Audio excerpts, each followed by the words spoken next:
Hello and welcome to our event, Russia's ongoing war in Ukraine, U.S. policy decisions and the provision of lethal aid. My name is Matthew Evangelista, and I'm the interim director of the Judith Repi Institute for Peace and Conflict Studies and a faculty member of Cornell's Department of Government.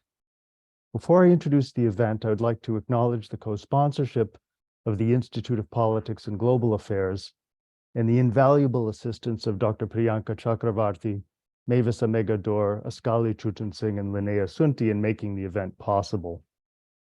Here at Cornell, we've devoted numerous events to discussing the background to and the tragic consequences of Russia's brutal invasion of Ukraine in February of last year, which in turn followed years of Russian military interference in the Donbass and the illegal annexation of the Crimean Peninsula.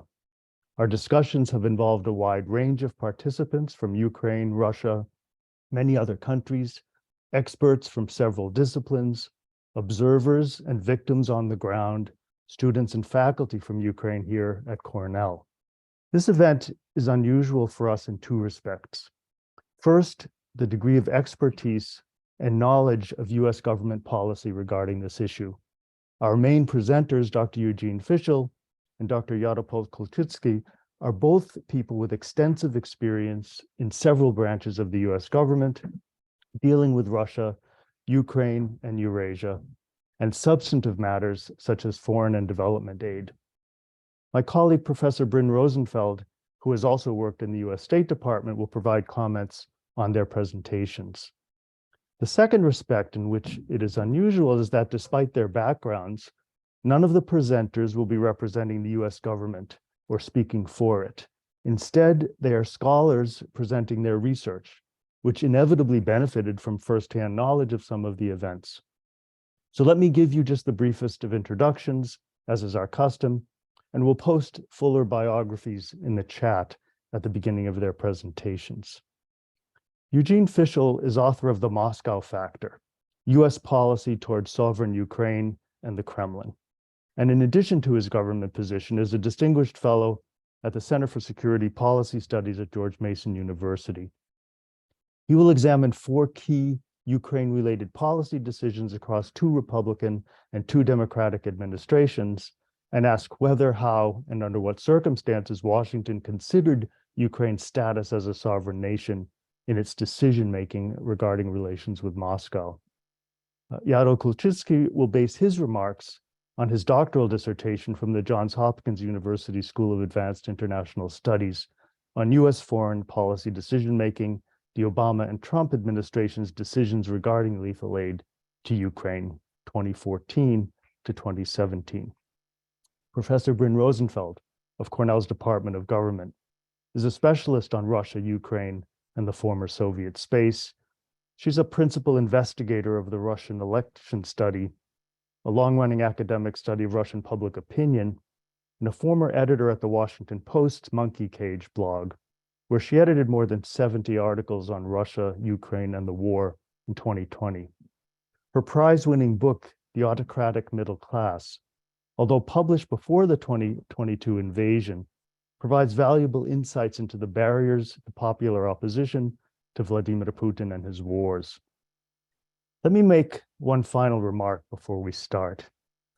Events like this one attract many Cornell alumni and others who appreciate what we do and are eager to support our work.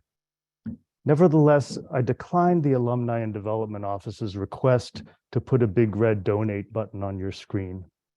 I didn't think it appropriate to take advantage of this tragedy to raise money for Cornell.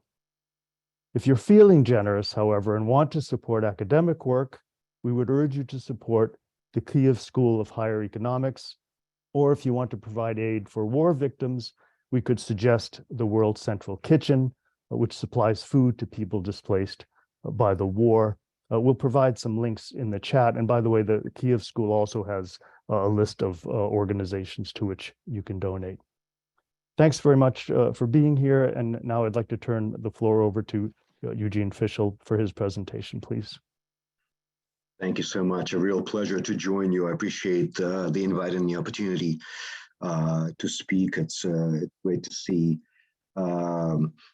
Certainly Bryn, again, I remember her time in Washington with fondness. She made major contributions to the work, and I'm sure she's doing, well, I know she's doing great work in the academic space as well. A pleasure to appear on this panel with Yaro, my friend and colleague, and I look forward to his presentation, his terrific presentation on the topic that he's responsible for. I know time is short, so and I'll watch the clock and I'll be reminded as we go. I'd like to just focus on three aspects of the book that now time enough to mention: the Moscow factor, one, how it came about; two, the key takeaways; and three, applicability to the current situation. When we say the current situation, oftentimes folks are prone to maybe using euphemisms or descriptors that cannot do justice, I don't know if that's the right phrase, to what's happening on the ground in the east of the European continent today, and that is a brutal war of territorial aggression by the Russian Federation under the leadership of President Putin against a neighboring state, Ukraine in this case, a country that gave up nuclear weapons in part because of our own urging, and a country whose people have made a decision in terms of their country's orientation, which is their sovereign right to do in terms of Ukraine's affiliation, desire to join NATO and the European Union. And it is something that President Putin of Russia, who does not care what the Ukrainian people think, or frankly what the Russian people necessarily think, opposes, and has chosen to use the military tool of statecraft to impose this war on Ukraine. This event is highly timely, of course, although there almost any day, these days one could say it's timely in the sense that Russia once again launched a barrage of strike drones and missiles against Ukrainian critical infrastructure. Russians are committing war crimes in Ukraine and against Ukrainians on a daily basis. And the outcome of this war, of course, will be highly consequential, not only for Ukraine, but arguably also for Russia, for the Russian Federation as we know it today, and for the broader region. And in fact, it's not a war in Ukraine; it's Putin's war against Ukraine, given how much he's focused on destroying the Ukrainian state and arguably destroying the Ukrainian identity along with that state. So not just in, but really against Ukraine at this point. And of course, Russia has made itself a target for Ukrainian strikes too. So even geographically speaking, it's not just in Ukraine. Anyway, that's my sort of initial statement. In terms of the book itself, I'll try not to be too academic-y, but I did try to fill a gap that I thought existed in the academic literature at the time, and that is that much of the work that preceded mine tended to focus on bilateral relations, so let's say US-Russian relations, and terrific books in that space, of course. Russian-Ukrainian, Ukrainian-Russian relations with Paul Danieri's most recent work, a great contribution in that space as well. Ukrainian, US-Ukrainian relations with former Ambassador Steve Pfeiffer and others contributing on that front too. But I wanted to write a work that looked at US policy toward Ukraine and the impact of what I call the Moscow factor. You can call it a number of different things, but essentially considerations of Moscow's interests in the formulation of US policy toward Ukraine and then the implementation of that policy. So basically how the Moscow factor has impacted the US approach to Ukraine. And the book specifically says sovereign Ukraine, not independent Ukraine, because it really starts before the collapse of the USSR, before the declaration of Ukrainian independence in August of '91, and looks at the period before that, the year before, starting essentially with the July 16th, 1990 Sovereignty Declaration, hence the title of the book. In essence, I hope it makes a number of contributions, but one of them is to look at third-party influence on US policy formulation implementation towards a particular country or issue set. What I try to do is look at the presence of the so-called Moscow factor, how it manifested itself, what impact it had in terms of our policy formulation and implementation, And then essentially under what prevailing circumstances did the Moscow factor play out in the way that it did.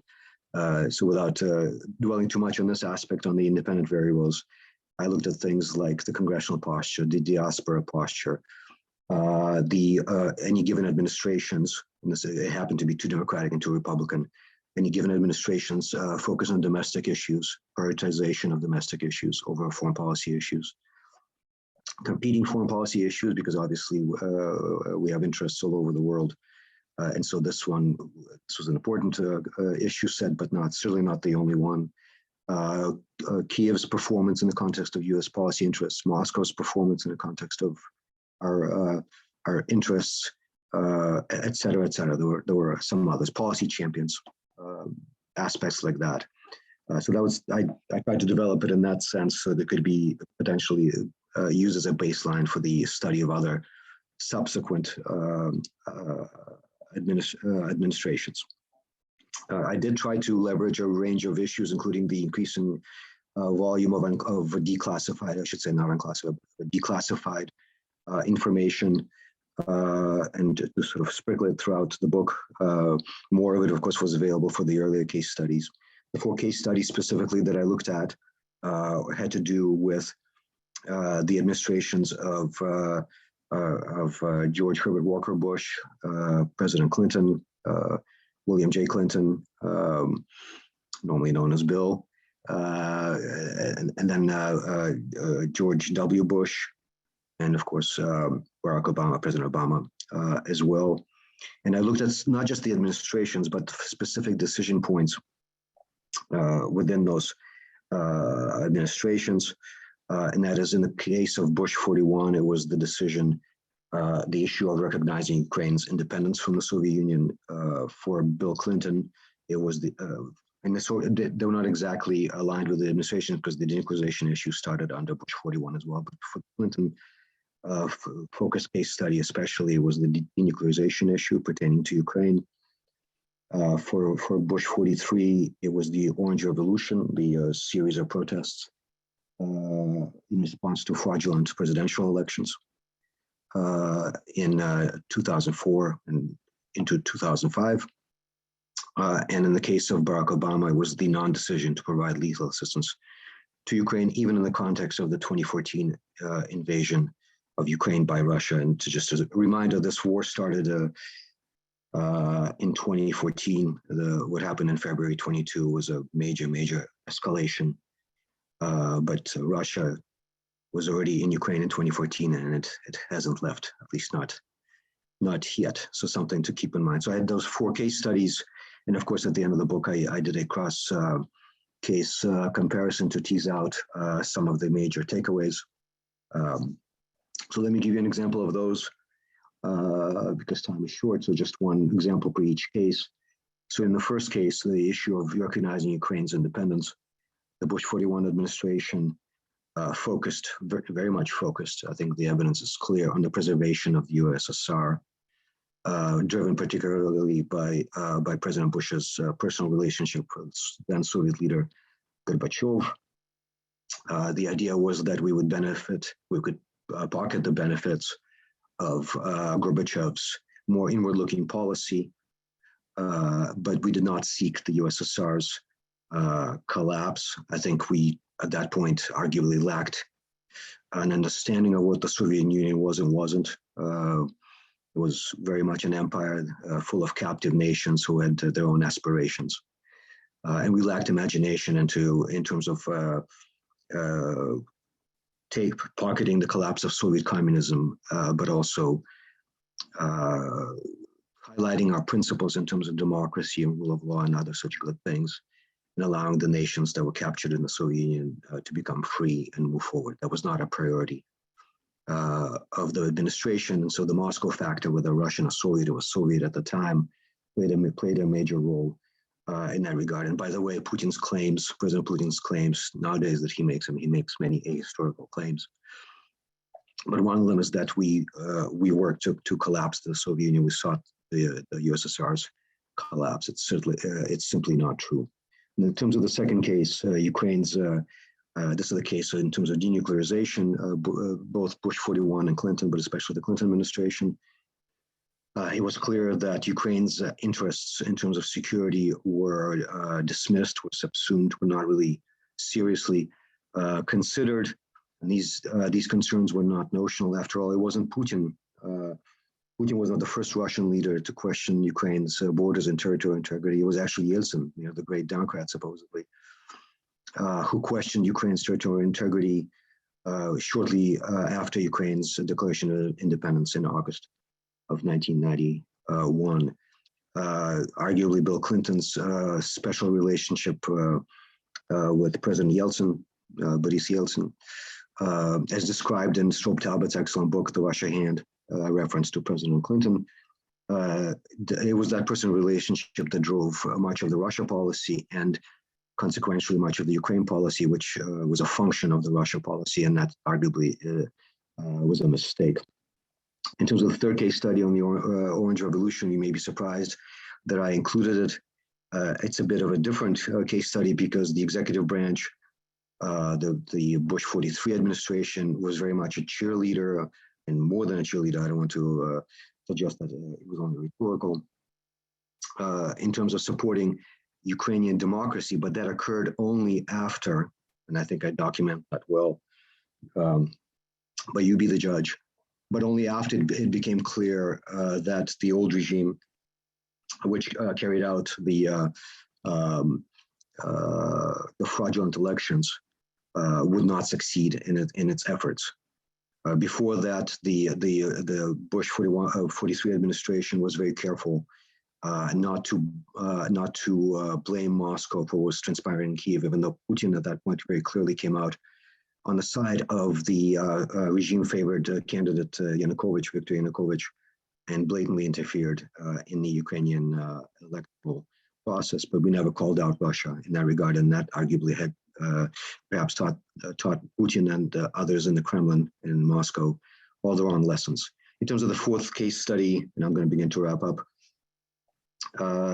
it was clear that while the rhetoric was quite supportive of Ukraine, the Obama administration did not follow up on that rhetoric and kept moving goalposts in terms of supporting Ukraine and potentially providing lethal assistance in view of the ongoing Russian aggression, both in the east of the country and also in the south, in Crimea. There were clearly other priorities, Iran, Syria, and all very important issues. And I'm not necessarily passing judgments. I'm just I tried to document what the evidence demonstrated. But there were other foreign policy priorities. Certainly, the Obama administration did not see Ukraine's territorial integrity as a core issue, even though the question is not just about Ukraine. It's about standards of international behavior. So Ukraine was very much on the back burner, and the Obama administration, at the end of the day, did not make a decision. It was a non-decision on providing lethal assistance, which means that lethal assistance did not flow to Ukraine, even though it was quite needed. So there was, in short, there was remarkable consistency over time and across administrations in terms of how the Moscow factor played out. And I would argue that this led to a Putin calculation, not alone, there were many variables, that Russia can do what it did, and that is launch a large-scale invasion in February of last year. We're approaching the 1-year anniversary, and I'm happy to discuss the connections with current developments. Let me just wrap up by saying that what we're witnessing in the east of the continent, of the European continent, again, is very much a generational event in which Russia is trying to destroy the very international system that began to emerge after World War II, but then was solidified after the Cold War, after the end of the Cold War. Putin is making significant miscalculations, including in terms of his thoughts that he could subjugate Ukraine. We are an important variable in this issue, and here I'm trying to segue to Yaro's presentation, because what we do or don't do will have a significant impact on how this current war plays out, because Ukrainian will to fight and international assistance to Ukraine in terms of capacity to resist is a winning formula. Without supporting Ukraine and supporting broader values that I think we share, Russia stands a chance of prevailing, and that will have many, many would have many, many negative consequences for Ukraine and for the region and for nationalist behavior. I think I'll stop right there. And of course, I'll be happy to answer any questions about what I said. Thank you. Thank you, Eugene. A real model of concision. You managed to summarize the 4 cases and certainly pique my interest into learning more about your evidence. And again, we can discuss more in the question and answer period. So now let me turn it over to Yaro, please. No, good afternoon, everybody. And thank you, Dr. Evangelista, for the introduction, and Cornell and the REPI Institute for Peace and Conflict on putting this together, and Dr. Priyanka for all of your assistance in making sure that this happens. And really to build and to continue what Gene has said, but I also wanted to thank both Bryn and Gene for being part of this panelist, which is fantastic because all 3 of us have worked at State Department and do the practical implementation of foreign policy. I am going to share my screen so as I have just several slides to walk us through my particular presentation. There's a major puzzle that we have with the 2 administrations that we're going to focus on, and that is the Obama and the Trump administrations. Basically, as Gene has mentioned, it was really the indecision of Obama in the last 2 years from 2014. But what you had with the foreign policy decision-making process between Obama and Trump, you had 2 very different presidents, but you had both imposed sanctions against Russia, both provided foreign assistance to Ukraine, both enhanced troops in Europe. However, you had one administration, one leader that provided lethal aid, and you had one that chose not to provide. And the debate lasted for from 2014 through 2017. And that debate took place on the Hill. And there was bipartisan support for providing lethal aid. At State Department, there were many individuals that were for providing lethal aid. And the machine was operating to provide as much information to the decision-making process. As well as in the Pentagon, you had individuals that were for providing lethal aid. In the White House, you had a mix. You had the Vice President's office that was for providing lethal aid, but you also had key members of the national security staff that had a mixed opinion. They had to ask themselves, as rational actors, what is the cost? What is the benefit? And there was a debate and a problem, but terminology. And you had an administration under Obama that would ask itself, is this an invasion or is this an overt incursion? Are we providing lethal aid or is this defensive lethal aid? Is this a war? Is this a conflict? Or you actually had some individuals actually referring to it as a civil war.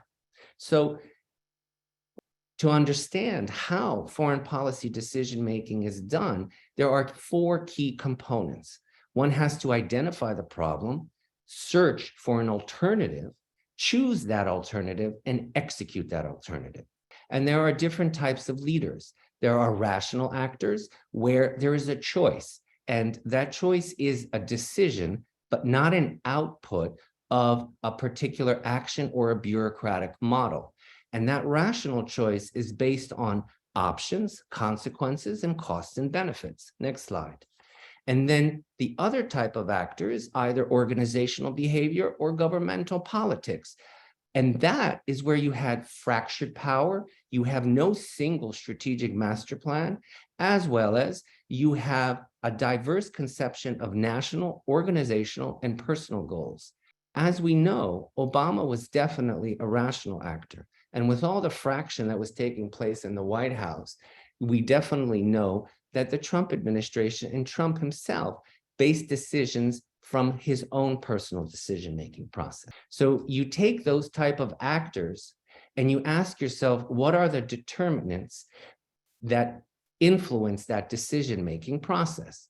You have the environment, psychological factors, international factors, and of course, domestic factors. So within the determinants, you have all of the influence of third-party influences that Gene talked about in his presentation.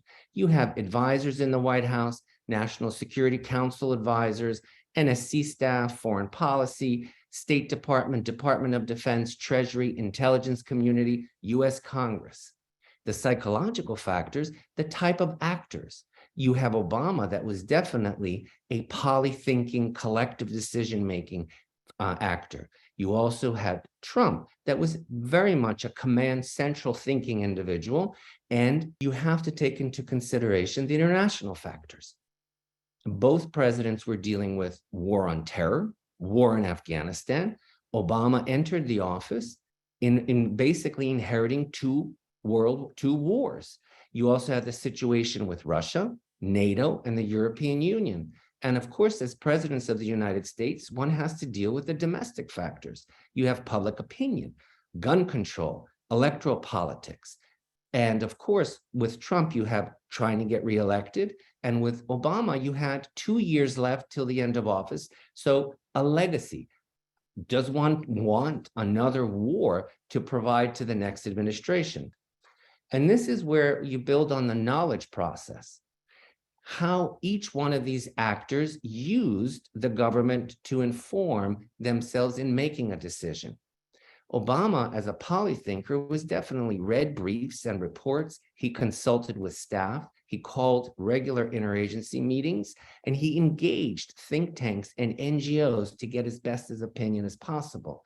This creates a bureaucratic machine that provides additional information.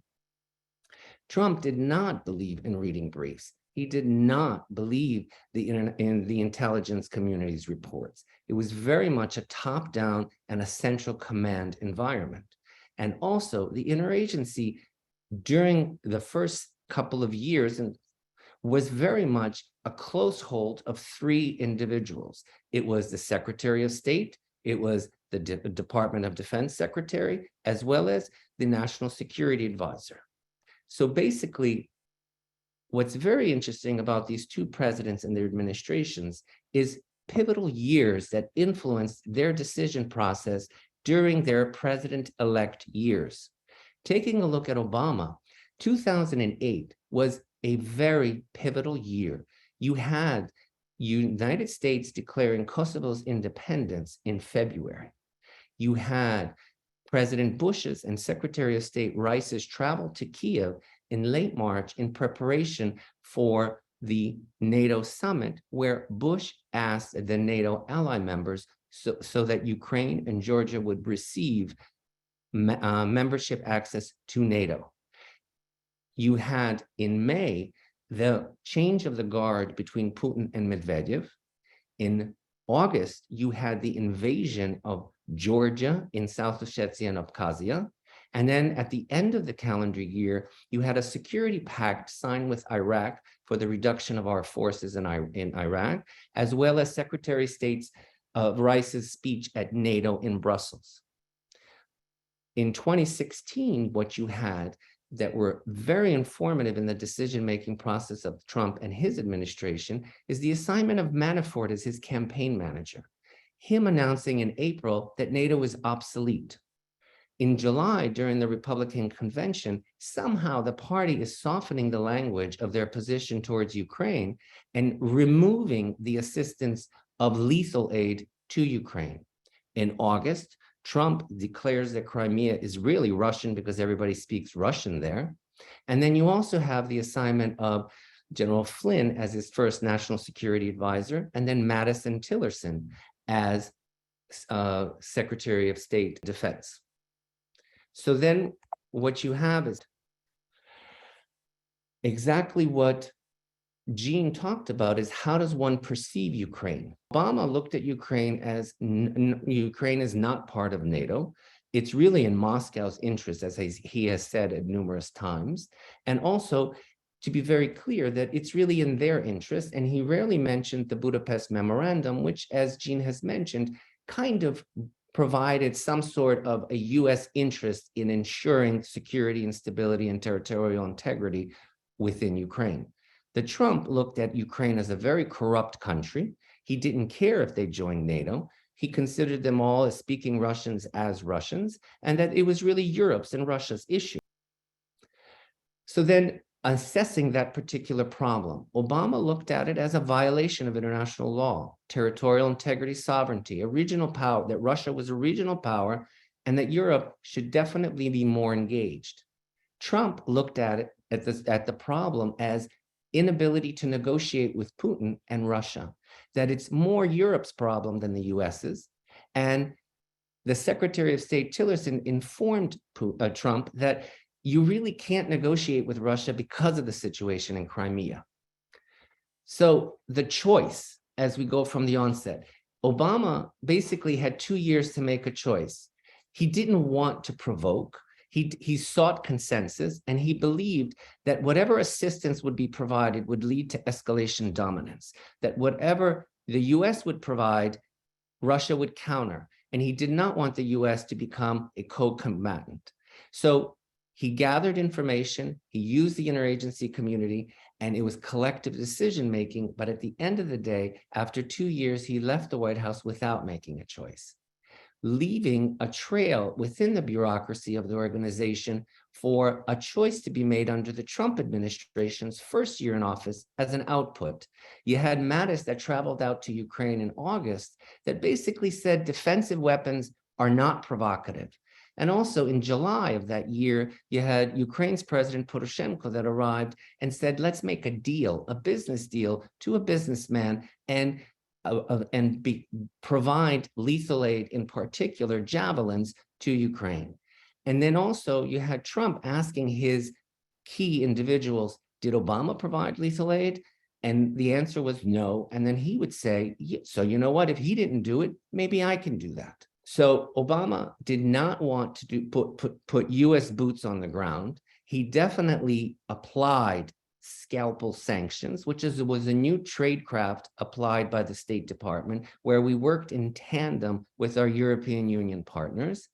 And Trump looked at softening the Republican position of lethal aid. He looked at ways to lift the sanctions.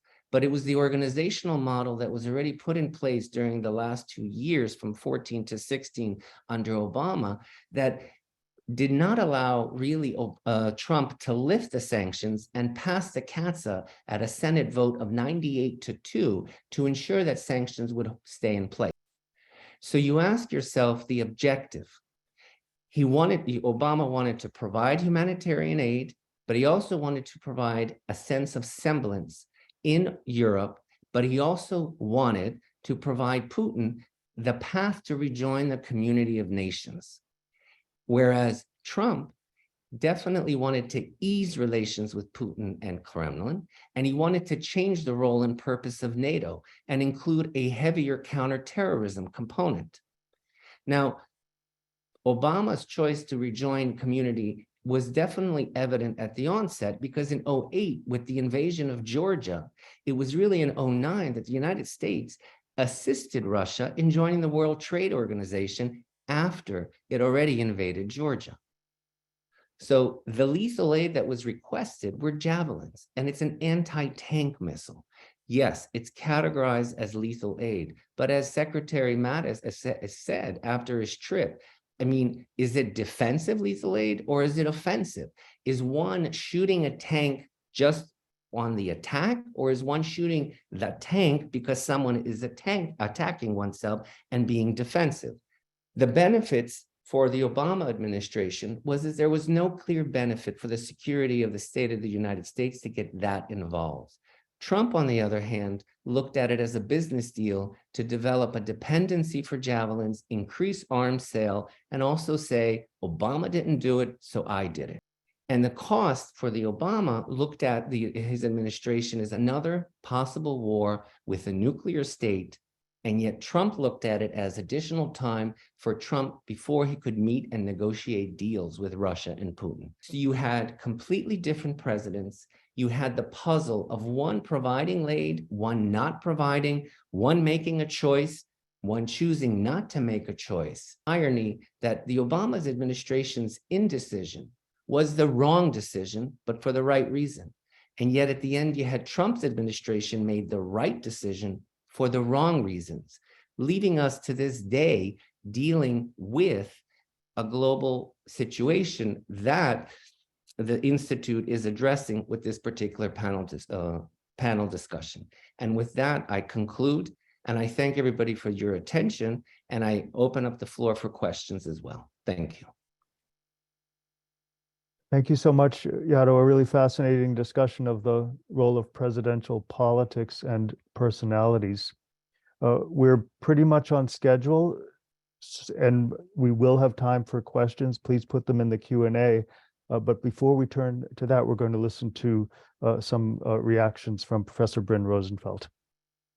Wonderful. Thanks so much, Matt. I'm grateful to the REPI Institute for organizing this panel, for inviting me to participate. You know, for the campus community, we're very fortunate to have with us here for this conversation these two senior experts on Ukraine policy from the US government. As Eugene mentioned, I met him first some 15 years ago when I was working in Washington and before I became an academic. And I can tell you firsthand that he has been an important source of insight on Ukraine. He's been a deeply respected expert on Ukraine across several administrations, and I'm really honored to share this panel with Yaro and Eugene both. So I want to make 2 points. There's always the difficulty of reacting to presentations that you haven't yet seen, but sort of 2 points inspired by some of Yaro and Eugene's writings. Okay, so first, Eugene and Yaro are both experts on Ukraine and on Ukrainian politics and society and on US policy towards Ukraine, right? Since the latest phase of the war began nearly a year ago, there have been a number of events on campus, as Matt mentioned at the outset. Sometimes these events have included Ukrainian academics or other Ukrainian voices, experts on Ukrainian politics and society, and sometimes they've not. Right? Our campus conversations have to some degree mirrored the wider conversations about the war in the US today. This is a discussion that Eugene has in his book. Right? Moscow, Russia, Putin, what he wants, what he thinks, have figured very prominently in these conversations. I would say the Moscow factor has often dominated not just in the policy discussion and the broader discussion that we're having in the US today, but also in our campus discussions. And that's not just for the obvious reason that Russia has been the aggressor and this key protagonist, but because of our American understanding of the region and understandings of the region that have been incubated in American academia. Right, so as Eugene points out, these understandings, the perceptions, the misperceptions, the blind spots, the tendency to call Russia and the to use the terms Russia and the Soviet Union interchangeably, right? Or to let Russia stand in for all 12 Union republics. You know, our tendencies that that impact the American approach to Ukraine more broadly. Right, the fact that Russian understandings of history and of identity, that Russian claims and indeed Russian propaganda about the role of the far right in Ukrainian politics, narratives about Ukraine being a puppet or vassal state of the US, right, and by the way, of course, these are all narratives that the Kremlin uses to great effect, both with its domestic audiences and with audiences in countries of the global South, where narratives about American imperialism and anti-American sentiment have broad resonance. Right? But the fact that they enter the discourse, that they enter our conversations about the war on and off campus, right, really speaks to the weight of Russian influence and of Russian studies, and of the marginalization of voices, including in academia, that have deep expertise in non-Russian peoples of the former Soviet Union. So with that, sort of for students on campus who are still putting together their spring course schedules, I'm happy to share that there's a new 1-credit Introduction to Ukraine course that we teach Ukrainian language here on Cornell's campus. But to say here with two wonderful experts on Ukraine and Ukraine policy, that we can also do better, I think, as we're doing on the panel today. All right, the second point that I wanted to make, our panel's focused on why the US government was so hesitant for so long to provide military assistance to Ukraine.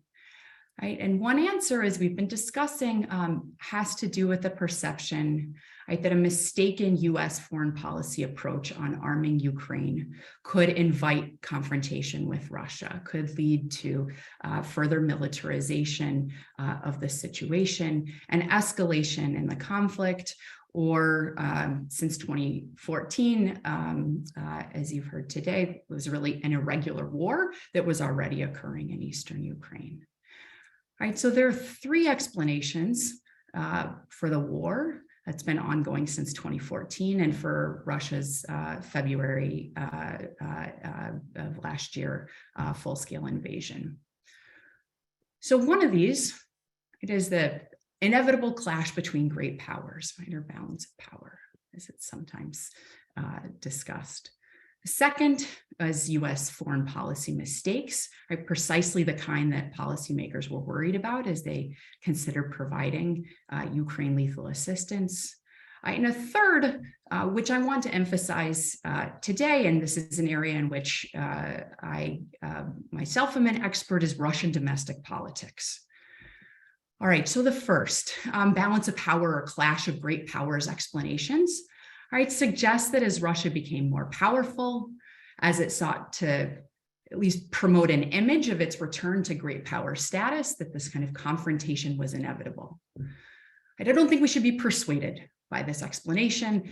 As others have noted, other countries reemerged as great powers, Japan, Germany, without threatening the US. Other countries have gained in power in recent years, right, but don't threaten us. Russia's reemergence occurred during Putin's first 2 terms in office, and confrontation occurred only later, right? And it occurred precipitously. It occurred, right, most dramatically after Putin returned to office in 2012, following his stint as prime minister, right, and from 2014 onward. All right, the second explanation, right, pins the blame on misguided US foreign policy. Okay, like the Kremlin note, it emphasizes that the US benefited from and indeed sought after a weak Russia. That a weak Russia served US interests and that we pursued weakening Russia, containing Russia. That the US pushed sort of relentlessly against Russia's vital national interests, and particularly in its neighborhood. Certainly, actual and perceived slights occurred since as fascinating read that Eugene provides about the collapse of the Soviet Union, right, and the absolute sort of hesitance on the part of the US to and only at the very last possible minute even recognize the independence of Union republics like Ukraine, right? For someone who teaches the history of that collapse and talks about sort of the in some of the Union republics, right, the sort of acceptance of their independence almost sort of with hesitation, right, to see sort of the in the archival documents that that Eugene cites, right, the hesitance of President Bush to accept what was when already a fait accompli is really quite striking. Right? But from that initial hesitance, right, there were certainly slights to Russia and to Russian power along the way, missile defense, NATO expansion. Right? But the fact is that Russia and the US continued to cooperate. They cooperated on arms control, on Iran, on trade, and in Afghanistan, right, very effectively. And at those moments where that cooperation was successful, those issues of missile defense and NATO expansion became far less prominent in the relationship. It was a choice, right, to ratchet up the prominence of those issues or not. to ratchet up tensions with the West and with the US in particular or not. And so the third, right, domestic politics explanation, right, focuses on Putin's personal role, right, and on growing tensions within Russian society and within Russian elite. Right? And it's this explanation, right, I would argue, that better accounts for the timing and escalation of the confrontation with the West and the conflict in Ukraine. Right? And I think appreciating this, right, has important implications for how we think about US assistance to Ukraine today, more or less muscular, right, more or less lethal, right, and how we can best support Ukraine in the current conjuncture, right? So, right, what's important to understand is that, domestically in Russia, probably is widely known at this point, during Putin's first 2 terms in office, the economy was growing tremendously, right? And much of Putin's legitimacy, right, rested on the performance of the Russian economy and rapidly rising oil prices that really buoyed kind of amazing growth in the Russian economy. And then there was 2008, 2009, and the global financial crisis and the slowing of the economy, right? And Putin returns to the presidency for a 3rd term, right, in 2012, following his stint as prime minister and Medvedev's presidency, right, amid street protests, right? And he begins a more repressive style of rule. Meanwhile, economic elites are increasingly dissatisfied. Right? There's rising opposition amongst groups in Russian society, rising opposition amongst Russian youth, amongst those in the private sector, middle class who feel themselves vulnerable to this kind of slowing economy and don't benefit from the kind of largesse that Putin's more state-controlled economy has given great benefits to its insiders. Right, so Putin returns to the presidency for this 3rd term amidst these street protests, right? There's a more repressive turn, right? And to tar his opponents, he starts labeling them like foreign agents. He heightens anti-American rhetoric, right? His approval ratings, or at least their appearance, right, benefit greatly from increasingly bold foreign adventures, mentioned Georgia, but not least, right, the annexation of Crimea, right? These adventures, of course, further slowed Russia's economic growth. The state of the economy has further dissatisfied economic elites and increased Putin's reliance on a narrow group of conservatives, ex-KGB within the Russian elite. In effect, right, the kind of echo chamber by the most acute turn in Russia-US relations, right, and the spiraling, the precipitous spiraling of US-Russia relations, right, occurs in a period in which that echo chamber becomes pretty complete and replete with ideas, mistaken ideas about Ukrainian people and about history, right, that drove the regime toward a war and a war of choice. Right, so it's not sanctions on Russia or US support for Ukraine that impelled Russia towards war. Right, so I'll stop there, and I'm very much looking forward to our discussion. Thank you. That's terrific, Bryn. Thank you very much. And I have to say, on behalf of some of my students in the course on the Cold War who have joined us, they'll be gratified to hear you speak in terms of balance of power versus domestic politics explanations for behavior, because we were talking about it this week. So, okay, so we have questions coming in, and I'm going to try to link the ones from various participants because they're homing in on certain themes. In particular, the Budapest Memorandum has been raised by Professor Nicholas Rostow, who's a visitor in the the law school, worked on the NSC staff, happens also to disagree with the characterization of the Bush 41 administration's attitude towards Ukraine and the Soviet Union. But his question has to do with the Budapest memorandum. Could you say more about it? We have a comment from our former student, Christina Oliarczyk-Lipski, who asks, in particular, whether Eugene Fishel has happened to have interviewed President Clinton to get his reaction since he signed the document. Did he think the US should have paid more attention to it as Russia was violating it? And I had a question myself that was stimulated by Yaro's discussion of the Obama administration's fixation on terminology. Often I understood with the legal implications of picking one term or another. If they were so focused on legal issues, why did they not pay more attention to the Budapest memorandum? So this is a question I think that both of our main speakers might be able to address, and then we can return to some other questions. Gene, perhaps you could start. I'd be happy to. Thank you so much.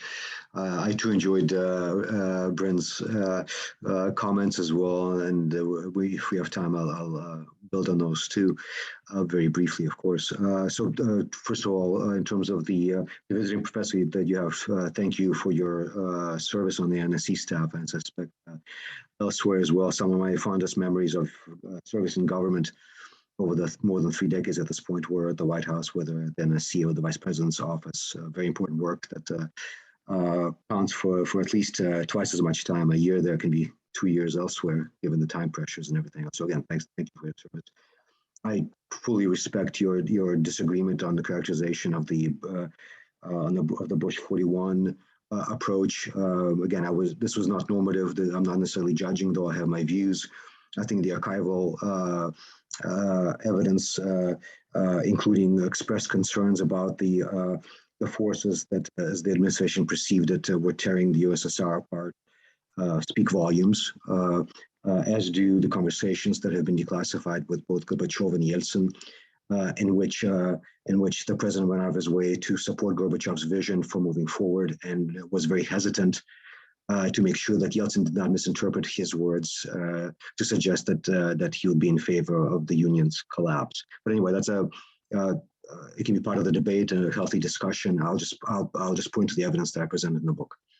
In terms of the Budapest memorandum, we have to understand what it was and what it wasn't. And very briefly, it did not provide guarantees to Ukraine. It provided assurances. It is something that folks point out, including those from the Clinton administration. And no, I have not had a chance to interview President Clinton, but I did talk to the senior advisor as part of the project. And there's certainly a recognition that what has transpired since then is not what the hope was at the time of the signing of the Budapest memorandum. There was a hope that removing the nuclear issue would lead to a normalization of the otherwise historically unhealthy relationship with Russia in Ukraine. And I'm always sort of interested when people talk about deep bonds between Russia and Ukraine.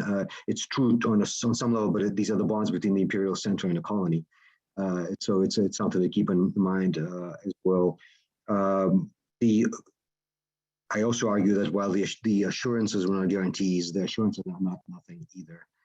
And I think those who signed the memorandum do share a collective responsibility, in part for what has transpired. Of course, most of it goes to Putin and Russia, and acknowledge a lack of understanding of regional dynamics, the strong presence of neo-imperialist, at least neo-imperialist thinking in Moscow, that Ukraine had some basis to point to when it hesitated to get rid of the nuclear weapons that it inherited from the Soviet Union. And of course, at that time, Ukraine had the third largest nuclear arsenal in the world.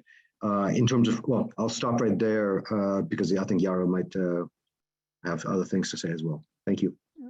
Yes, and every time you say something, someone wants to pose another question. So we could go on for a long time, but thank you so much. Yaro, please.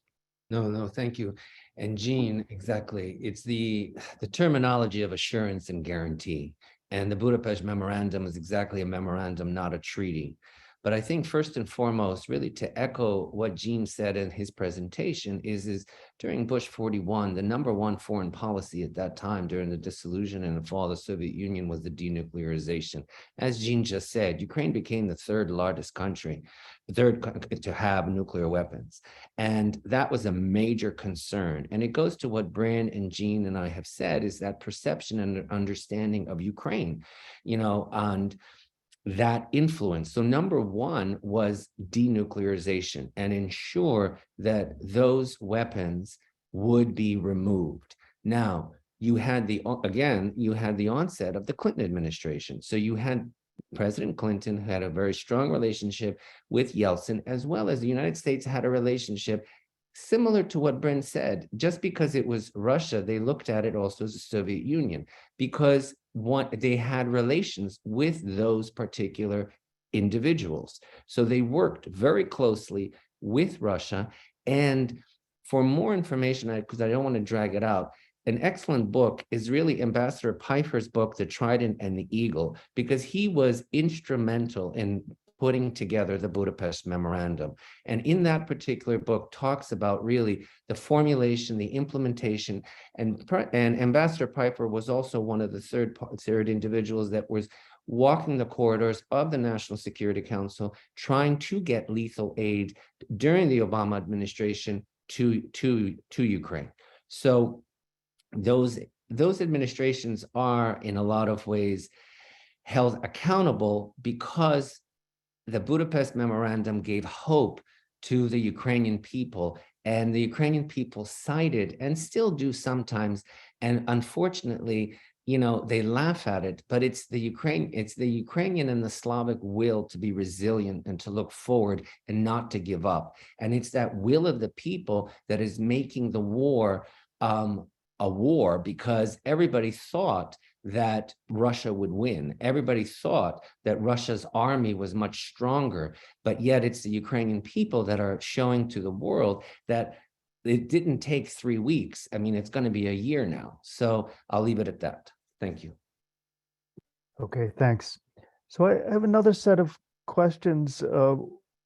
Some of them came up in exchange with an alumnus, Bill Fogel, who also is a former Marine, and we had a exchange back and forth. I promised to put forward some of his questions. He's also listening in, and some that have come up in the Q&A.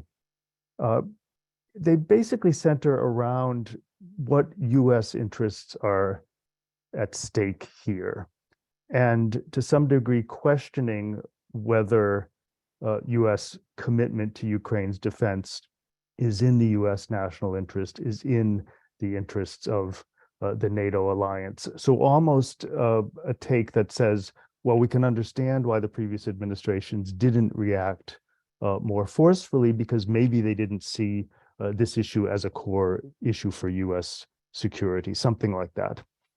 There's another question that came up regarding training of Ukrainian forces. Should that not be considered a form of lethal aid? And perhaps what role might it have played in Putin's reactions? So I want to continue with our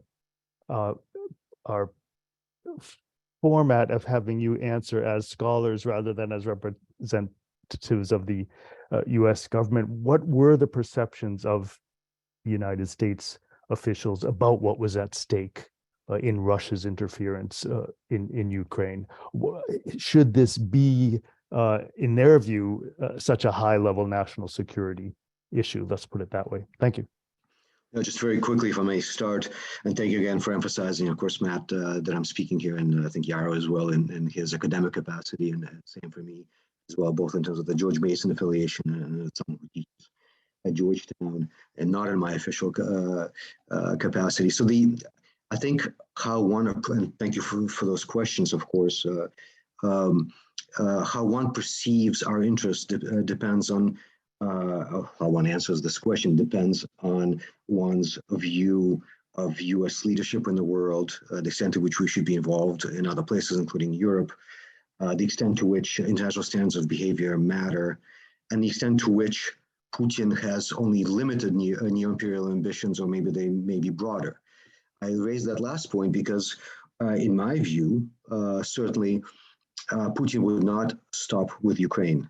And since Ukraine borders on several NATO member countries and aspires to join NATO for very good reasons, because of the security deficit in the east of the continent, and frankly, Russia's naked aggression, unprovoked aggression. Because of that, it seems to me that supporting Ukraine and defending, it's important what word one uses. Defending Ukraine is not the same thing. That implies that we have on the ground, and that's often a comment or a trope to argue against any support, any military support for Ukraine. No one, as far as I can tell, has argued about putting US troops in Ukraine to fight the Russians. But it's supporting Ukraine to defend its sovereignty and territorial integrity so that NATO's eastern flank can also be protected, because if one looks at the way that Putin is increasingly using rhetoric, a historical rhetoric, just the other day he said that Russia will defend all those who live in quote unquote historical Russia. Well, if you remember, of course, historical Russia, which is, by the way, a problematic term because it's not really Russia that he's referencing the Russian Empire. And we've given him a pass on that, including we Western academics. But has included Finland and a chunk of Warsaw. So in that example, a NATO member country and one that aspires to be a NATO member country as well. So there's a lot at stake here. I would argue Ukraine's security, just because of Russia's behavior under Putin, is central to European security. European security is central to transatlantic security, and that's, of course, a key area of interest to our government. So in my view, supporting Ukraine against Russian aggression makes sense and is a top priority. Thank you. Yaro. Sure. I guess I wanted to echo a little bit of what Gene said, because I agree with it 100% as we see. I mean, in 2008, as I mentioned in my presentation, you had Russia invading Georgia. Territorial integrity, sovereignty was challenged. You have OSCE members. I mean, you're not supposed to change borders forcefully, and yet you had violation of international law. And then you had the United States just the next year under the Obama administration working with Russia, and with the reset button. Sure, we had a coalition, we had shared visions, but you also had them assisting to become a member of the World Trade Organization. There was no particular ramification or accountability from a democratic perspective of doing that. So you have the Putin administration all of a sudden saying, okay, if I'm able to do that in Georgia, let's see what I can do in Ukraine. You also have those two countries in the resolution that's put forth at the Bucharest NATO summit. Those two countries are supposed to become NATO members. That is not in Russia's interest. That is not, as Gene has laid out, is not in the Russian imperialistic, and as Bryn has said, in the greater Russian sphere. You also have the balance of power, the perception of, let's make Russia part of the international world order. This is something that the elevation of G7 to G8 to inclusion. I mean, Russia at the fall of the Soviet Union were in very dire straits.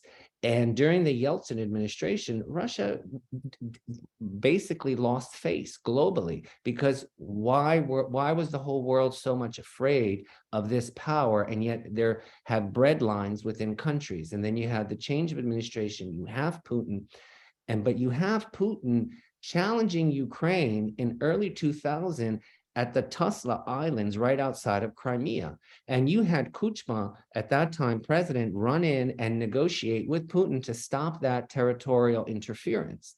And then what you have, which is a seminal presentation by Putin at the Munich Security Conference, challenging the global order and the world order as we see fit.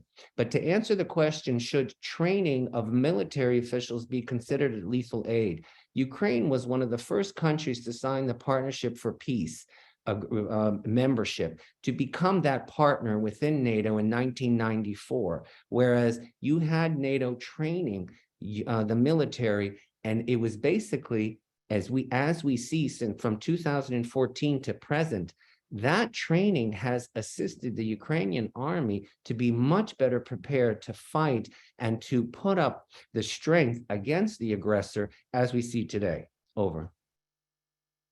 Thanks. Bryn, did you want to weigh in on any of these issues we've discussed so far? Sure. So I'll say, I mean, in terms of what's at stake, I would have answered very similarly to Gene, and that I think one has to believe that it's just Ukraine, that Putin doesn't have broader ambitions, and that the precedent of a land grab of the territory of a sovereign country in the heart of Europe is not a threat to European security as a whole, which just seems very difficult.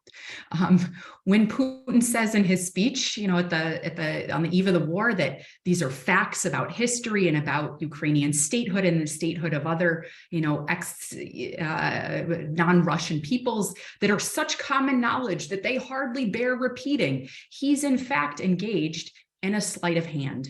Not even most Russians living in Russia believe these things on the eve of the war, but like any good nationalist or neo-imperial leader, he's been trying to build broader support for these ideas, for changed borders, for a Europe that looks quite different than it does today. And, you know, that goes to Russia's policy of passportization, which it had been pursuing for many years, of giving passports to Russian speakers in ex-Soviet republics, right? Of this playbook of claiming, you know, the defense of Russian citizens on false humanitarian grounds. You know, Putin has repeatedly said that he is committed to doing these things, and he has repeatedly done these things. So I'm not sure why we should continue to think that he's bluffing. Okay, thank you. So a number of our audience members were taken with Yaro's focus on presidential politics. I noted myself that the 2 years you identified as pivotal, 2008 and 2016, were presidential election years. Probably that's a very poor mix, really important events going on in the world and having a presidential election. But the two questions I wanted to bring to your attention regard President Trump. From Professor Stephen Lee and from Trevor Clark. The first is a kind of counterfactual. Had Trump been reelected, do you think that Russia still would have launched this invasion?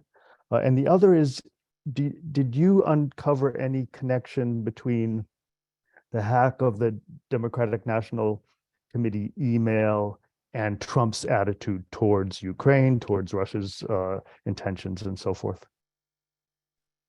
Sure. No, thank you, Dr. Evangelista, and thank you for those questions. I'll start with the latter one. I mean, the intelligence reports of really Russian involvement in the whole electoral political process in the campaign for president during 2016 between former Secretary of State Hillary Clinton and President Trump. That was a very difficult time for us, I think, as a nation. We were experiencing serious aggressive actions by the Russian state, which was led, as we saw from the intelligence reports that were released in January of 2017, right before that, it was directly acted and provided by President Putin. So do I think that there was some connection? I think that there was definitely action and movement, given all of the intelligence reports that have been released during this whole process, that it was in the interest of the Russian state to ensure that one candidate would win over the other candidate. Should the invasion, now you're asking for, yes, counterfactual, my own personal opinion. I think that the release of that historical background between Ukraine and Russia was an odd release from President Putin. It happened during the summer of last year, I believe, and all of a sudden Putin releases a historical background. I mean, Professor Timothy Snyder has addressed that particular issue of how that piece is just so much of misinformation and disinformation. And this is where I guess I'd want to build on what Bryn said, and that is how Russia was developing under Putin. And from 2014 to 2022, if one takes a look at how much misinformation and disinformation was being put forth within the territory of Russia as well as within the United States, it's quite frightening. And do I think I do? Because I think he wanted Ukraine to become part of the Slavic, and for his 70th birthday to celebrate Ukraine, Belarus, and Russia as one, and for him to be the Tsar that brought the Slavic world together. And unfortunately, the will of the Ukrainian people have shown that it's just not going to happen. And just as the national anthem, Ukraine has not died yet. That is exactly what's going on. I mean, Ukraine survived Peter the Great, Catherine the Great. They're going to survive Putin. They have the will. They just need the U.S. military assistance. Over. Thank you. Thank you. So unfortunately, we had a flurry of questions when we're entering our last 3 or 4 minutes. I think rather than try to get to all of them, I would just ask our speakers to make some kind of concluding remarks, especially looking to the future, because some of the questions engage this issue. Will provision of more aid, tanks, and so forth make a difference to the prospect for an end of the war? What do you envision? I know your crystal balls are slightly better than mine, but they're still crystal balls. But please, if you could do the best you can, and let's do it in the order of the original presentations. Gene, Yaro, and then Bryn, please.